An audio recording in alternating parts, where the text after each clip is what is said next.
이 전략은 가뜩이나 공부만 하기에도 시간이 부족한 상황에서 효율적으로 공부에 집중할 수 있는 방법이에요.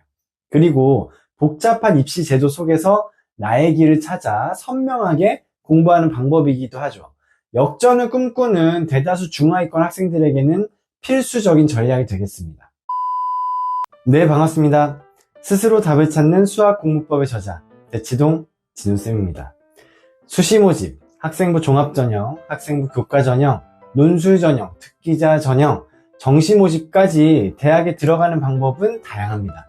2000년대 초까지만 해도 수능 총점으로 줄 세워서 학생을 선발하는 경우가 많았어요. 이공계열을 지원하든 상경계열을 지원하든 영어 10점과 수학 10점은 똑같았죠. 하지만 최근에는 대학별, 전공별로 입시에서 반영하는 과목과 가중치가 다릅니다. 내신은 몇 퍼센트, 수능은 몇 퍼센트, 논술은 몇 퍼센트 하는 식으로 반영 비율도 상이하죠. 대학이 수능 총점만 보는 시대에서 이제는 다양성의 시대로 전환된 것입니다. 이런 입시 구조에 대응하는 전략으로는 크게 두 가지가 있어요. 첫 번째는 모든 경우의 수를 다 준비하는 것입니다. 내신, 비교과, 수능은 물론이고 제2외국어, 토익, 토플, 한자 능력검정, 한국어 능력검정까지 준비하는 것이죠. 대학에서 선발하는 전형이 다양한 만큼 준비할 수 있는 것들 또한 그만큼 다양합니다. 모든 것을 다 준비하는 방법은 확실히 안전한 방법이에요. 하지만 이 모든 걸 수능을 대비하는 수준으로 준비하기엔 막대한 시간과 노력이 필요합니다. 굉장히 비효율적인 방법이죠. 다양한 입시 구조에 대응하는 두 번째 전략은 빠른 시간 내에 대학과 전공을 선택해서 맞춤형으로 공부하는 방법이에요. 맞춤형이라고 해서 다른 구분을 다 접고 한 과목에만 올인하거나 내신은 포기하고 정시에만 올인하는 전략은 아니니 오해하지 않으셨으면 좋겠습니다. 이 전략은 골고루 공부하되 내가 가고 싶어 하는 대학에서 가중치를 두는 과목에 더 시간을 할애하고 집중하는 방법이에요. 내가 목표로 하는 대학에서 보는 과목을 우선하여 공부하는 것이죠. 그리고 남들이 자격증, 제2외국어 등을 공부할 때 내가 목표로 하는 대학에서 보지 않는다면 주변의 이런저런 이야기들에 신경을 끄는 전략입니다. 이 전략은 가뜩이나 공부만 하기에도 시간이 부족한 상황에서 효율적으로 공부에 집중할 수 있는 방법이에요.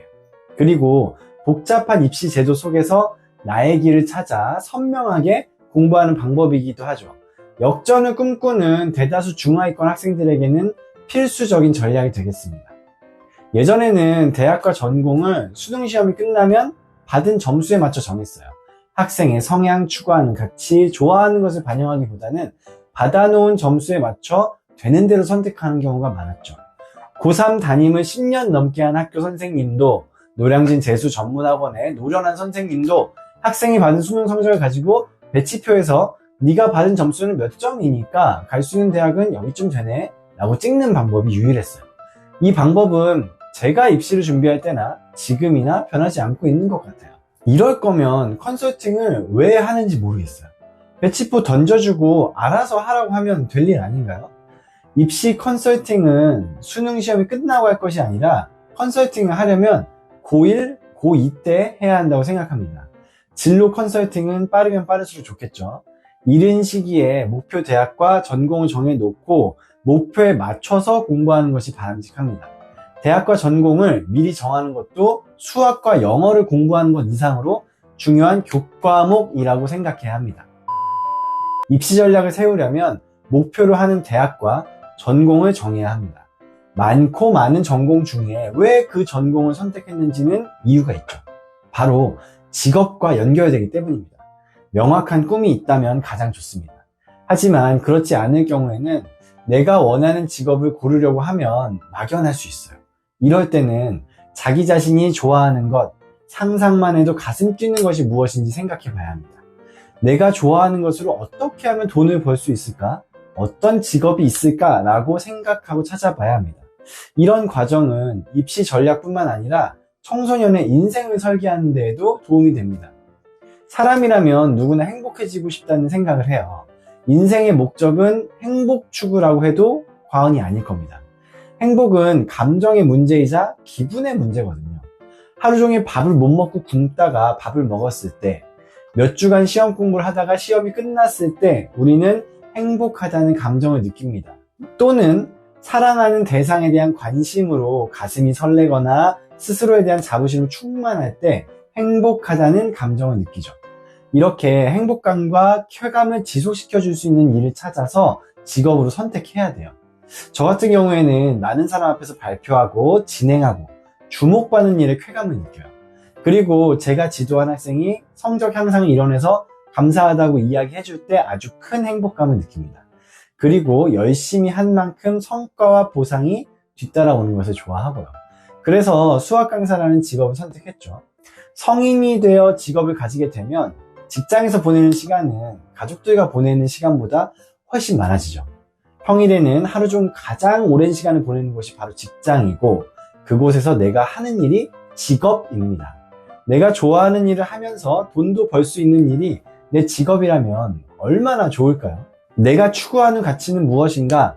나는 어떤 일을 할 때 쾌감을 느끼는가? 라는 질문에 답을 할 수 있어야 합니다. 내가 추구하는 가치를 찾았다면 그에 맞는 직업을 선별해야 합니다. 희망 직업은 여러 개를 선택해도 좋습니다. 주의할 점은 유망하다고 알려진 직업을 무조건 따라가는 것입니다. 지금 유망해 보이더라도 대학을 졸업하고 사회에 나가는 순간에는 유망하지 않을 수도 있어요. 아니면 자신의 적성과 정말 맞지 않을 수도 있죠.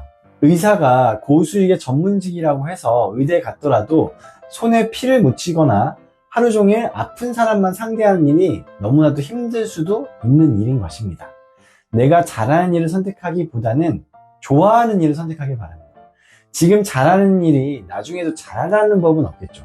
하지만 좋아하는 일은 최소한 포기하지 않을 확률이 높고 그 일을 지속하면 결국엔 잘하게 될 확률도 크기 때문이에요.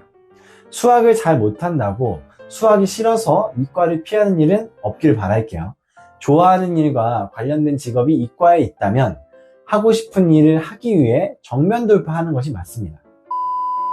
내가 추구하는 가치와 연결되는 직업을 골라내기 위해서는 여러 직업에 대한 다양한 정보가 필요합니다.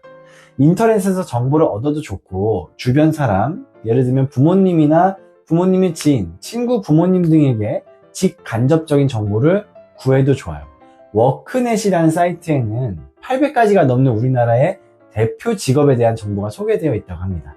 어떤 직업이 하는 일과 그 일을 하기 위해서는 어떤 자격이 필요한지, 어떤 특성을 지니는지 소개해 놓았다고 하니 참고하시면 도움이 될 것 같습니다. 할 수 있는 한도까지 최대한 정보를 수집하되 기한을 정해놓고 찾으세요. 일단은 정해놓은 기한까지 찾은 직업 중에 선택하고 나중에 다른 직업이 마음에 들면 그때 가서 바꿔도 됩니다. 직업을 정했으면 이제 목표 대학과 전공을 정해야 할 차례입니다. 목표 대학은 가급적 최상위권 대학으로 하는 것이 좋아요. 100점을 목표로 해야 100점을 받거나 80점을 받을 수 있겠죠. 하지만 80점을 목표로 했는데 100점을 받는 경우는 아주 드물어요. 높은 목표를 잡아야 그에 걸맞은 노력이 뒤따라오게 되겠죠. 대학은 3군데 정도 정하고 이 대학에 떨어지면 재수한다는 각오로 마지노선 대학도 같이 정하도록 합시다. 사람은 목표에 맞게 공부하기 때문에 마지노선도 너무 낮게 잡아서는 안 됩니다. 전공을 선택할 때도 충분히 알아보고 골라야 해요. CEO가 되고 싶다고 무조건 경영학과를 고르지는 않기를 바라겠습니다.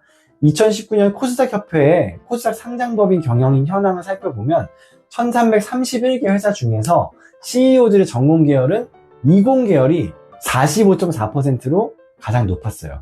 그 뒤로는 상경 계열 그리고 인문사회 계열 순이었습니다. 전공을 정할 때는 내가 고른 직업이 어떤 전공과 가장 잘 연결되는지를 봐야 합니다. 관심 학과에 다니는 선배에게 조언을 구하는 것도 좋죠. 업계에 몸담고 있는 지인이 있다면 적극 활용하면 좋겠습니다. 그리고 내가 갖고 싶은 직업의 롤모델을 정해서 그 사람의 학력 정보를 한번 살펴보세요. 느낌적인 느낌으로 고르지 말고 꼭 여러 방면으로 조사한 후에 결정하는 것이 좋겠습니다. 입시 전략은 효율적인 공부에 반드시 필요합니다. 전략이라고 해서 꼭 전문가의 도움을 받아야 되는 것은 아니에요. 대학 홈페이지에 가면 모집 요강이 있습니다. 여기에는 전형, 계획, 수시 모집과 정시 모집에 대한 상세한 내용이 담겨 있어요. 매년 바뀌더라도 큰 틀에서는 쉽게 변하지 않습니다. 따라서 고1, 고2 때 일찍 만들어 놓고 변경되는 내용이 있으면 수정하는 것이 바람직하겠습니다. 하나의 표로 정리해 놓으면 목표 대학과 학과가 시각화되어서 스스로 동기부여를 받으며 힘을 낼 수 있어요.